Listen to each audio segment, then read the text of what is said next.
حضرت محدث ابن جوزی نے لکھا ہے کہ حضرت حبیب اجمی ایک بزرگ تھے، ان کے پاس ایک شخص اکثر آتا تھا، بڑا مالدار تھا، ایک ہی بیٹی تھی، وہ بھی ٹانگوں سے معذور تھی۔ تو آپ اکثر اس کو کہتے ہیں کہ تو توبہ کر، اللہ کی بارگاہ میں رجوع کر۔ ایک وقت ایسا آتا ہے کہ پھر انسان کا جب کوئی اپنا نہیں رہتا پھر اسے مصلی یاد آتا ہے، لیکن اگر مصلی کی عادت بچپن سے پڑ جائے نا تو پھر ذرا آسان ہوتا ہے اللہ سے دل لگانا۔ وہ اکثر آپ اس کو کہتے ہیں کہ ٹھیک ہو جائے کہ تو بیٹی ہے، وہ بھی بیچاری معذور ہے، تو کہاں دولت لے جائے گی۔ آج کرتا ہوں، ہم تاریخیں دیتے رہتے ہیں نا اللہ تعالیٰ کو معاذ اللہ کہ رمضان سے میں نے نیک ہو جانا ہے، عمرہ کر کے آؤں گا تو پھر میں پکا نمازی ہوں۔ خدا کے بندو، کس نے تجھے بتایا ہے کہ رمضان تک تو زندہ رہے گا؟ کس نے خبر کی کہ عمرہ کرنے تک تو بچے گا؟ حضرت حبیب اجمی اس کو کہتے تو کہتا بڑی جلدی ٹھیک ہو جاؤں گا۔ ایک دن سویرے سویرے توبہ کرنے آ گیا۔ آپ نے فرمایا کیا ہوا؟ تو کہنے لگا حضرت جی کل ایک 15 سال کا نوجوان ملا ہے اور مجھے توبہ کرا گیا۔ مزہ ہی اس عمر میں اللہ اللہ کرنے کا، نبی کریم سے محبت بھی کرنی ہو تو یہی عمر ہے۔ عشق لگا سی کھیڈاں کھیڈ دی نوں تے پھر مینوں کھیڈاں بھول بھول گئیاں، کجل پایا سی میں یار دے ویکھنے نوں، پھر او دی یاد وچ روندیاں ہی ڈول گئیاں۔ حیدر شاہ اس گلی کدے نہ رولدی پر ہن تے رول گئیاں۔ جن لوگوں نے ابو جہل کو قتل کیا تھا ان کی عمر بھی 15 سال تھی۔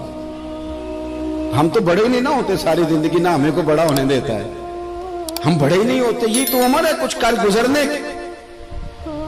15 سال کا نوجوان توبہ کرا گیا تو حضرت حبیب اجمی کہنے لگے وہ کیسے؟ کہنے لگا حضرت جی میں کل منڈی گیا تھا، مجھے کچھ سامان خریدنا تھا، تو بغداد کے بازار سے میں نے مچھلی خرید لی 10 کلو، باقی بھی سامان تب خود لے جا نہیں سکتا تھا۔ تو مزدور آپ کو پتہ ہے بیچارے آج بھی سڑکوں پہ بیٹھے ہیں، تو مزدور بیٹھے تھے تو ان میں ایک نوجوان 14-15 سال کا، چہرے پہ بڑی روشنی۔ میں نے اس کو کہا بیٹے مزدوری کرو گے؟ کہنے لگا حضور مزدوری بھی کرتا ہوں، پڑھائی بھی کرتا ہوں، اور جو اللہ کو منظور ہو اس کی عبادت بھی کرتا ہوں۔ میں نے اسے کہا کہ یہ میرا سامان ہے فلاں جگہ پہنچانا ہے، کیا لوگے؟ کہنے لگا 3 دینار مزدوری۔ سودا طے ہو گیا، اس نے سامان اٹھا لیا۔ کہتے ہیں رستے میں ظہر کا وقت ہو گیا۔ کہنے لگا چچا اگر اجازت دو تو نماز پڑھ دوں۔ 15 سال کا جواب۔ کہتے میں رکھ کے نا وہاں سامان تو پھٹے پہ بیٹھ گیا، وہ نماز پڑھنے چلا گیا، باقی لوگ دیر سے آئے، وہ بچہ جلدی آ گیا۔ میں نے کہا بیٹے آپ جلدی آ گئے؟ کہنے لگے نفل چھوڑ دیے، اب یہی نہ سمجھ لیں کہ کام چور ہے، میں بعد میں پڑھ لوں گا۔ کہتے ہیں وہ دوپہر کا وقت، رمضان بھی نہیں تھا، میں اس بچے کو نوجوان گھر لے گیا اور میں نے اپنی بیوی سے کہا کہ بڑا نیک ہے، نمازی ہے، اور راستے میں یہ بھی ہوا ہے کہ میں نے اسے ایک دفعہ کہا ہے کہ یہ مجھے تھوڑی دیر کے لیے دے دو، گرمی بڑی ہے، تمہیں پسینہ آ رہا ہے، میں اٹھا لیتا ہوں۔ کہنے لگا نہیں چچا میں رزق حلال کھاتا ہوں، اگر آپ اٹھائیں گے تو میں 3 دینار مزدوری پوری نہیں لوں گا، پھر پیسے کم کروں گا، میں نے طے کیا ہے کہ اٹھاؤں گا۔ تو کہتے ہیں میں نے اپنی بیوی کو بتایا تو بڑی متاثر ہوئی، کہنے لگی دوپہر کا کھانا پک گیا، اسے کو روٹی کھا لے، رمضان بھی نہیں تھا۔ کہتے میں باہر نکلا، اس کو 3 دینار تھمائے، تو میں نے کہا بیٹے ایک بات میری مانو گے؟ کہنے لگا بتائیے۔ میں نے کہا کھانا پکائے کھا لو۔ کہنے لگا میں معافی چاہتا ہوں، میں نے روزہ رکھا ہوا ہے۔ حضور نے حکم دیا، حکم نبی کریم نے حکم دیا، بخاری مسلم کی حدیث ہے، فرمایا نوجوانوں اگر تمہارے پاس طاقت ہے تو نکاح کر لو ورنہ روزے رکھو۔ حکم دیا، یا نکاح اور یا روزے، یہ سرکار کا حکم ہے۔ بھائی نفلی روزہ نفس کی قوتوں کو کچلتا ہے، انسان میں نورانیت اور روحانیت لاتا ہے۔ کہتے وہ کہنے لگا میں نے روزہ رکھا ہے، میں اور متاثر ہو گیا۔ میں نے کہا اب کیا کرو گے؟ کہیں اور جانا ہے؟ کہنے لگا نہیں، میں جس دن 3 دینار کما لیتا ہوں پھر میں مزید لالچ نہیں کرتا، باقی وقت یا قرآن مجید پڑھتا رہتا ہوں یا نبی پاک پہ درود شریف پڑھتا رہتا ہوں۔ آپ بتائیں؟ تو میں نے کہا کہ افطار میرے ساتھ کر لو۔ کہتے ہیں میں اسے مسجد چھوڑ آیا اور خود میں لوٹ آیا، افطار کے بعد میں اسے لایا، کھانا کھلایا، عشاء پڑھی، اس کا گھر دور تھا، میں نے ڈرائنگ روم کھول دیا، بیٹھک کھول دی، وہیں وہ سو گیا۔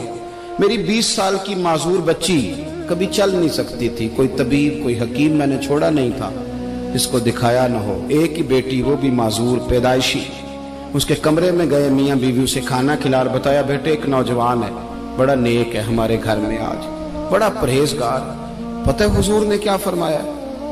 نبی کریم فرماتے ہیں جب نوجوان اٹھ کے تہجد پڑھتا ہے نا، نوجوان تو اللہ فرشتوں کے سامنے اس نوجوان پر فخر فرماتا ہے.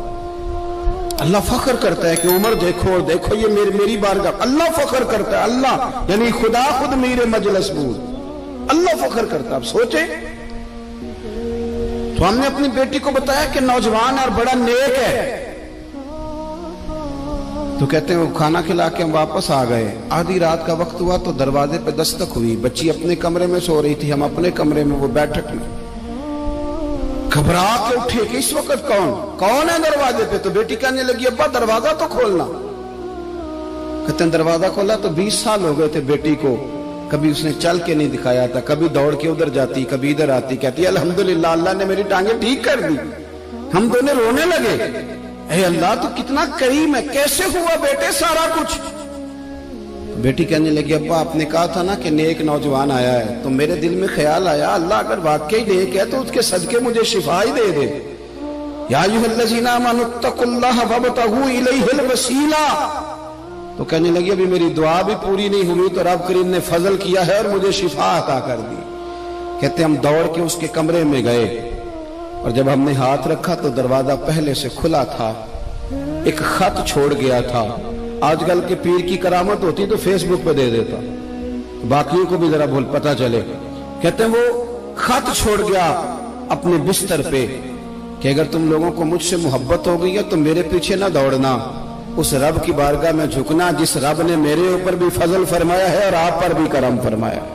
میرے نوجوان دوستو, یہ جو بچپنا ہمیں لوگ کہتے ہیں نا ابھی بچے ہو, ابھی جب آپ بالغ ہو گئے تو نماز فرض ہو گئی, سچ بولنا ضروری ہو گیا, رزق حلال کھانا ضروری ہو گیا, شریعت ساری کی ساری لاگو ہو. ایک تو درگزر سے کام لیں, دوسرا اپنی زندگی کے اندر خواہشات کو چھوڑیں. سادہ کھانا تو ویسے انسان کو تندرست رکھتا ہے.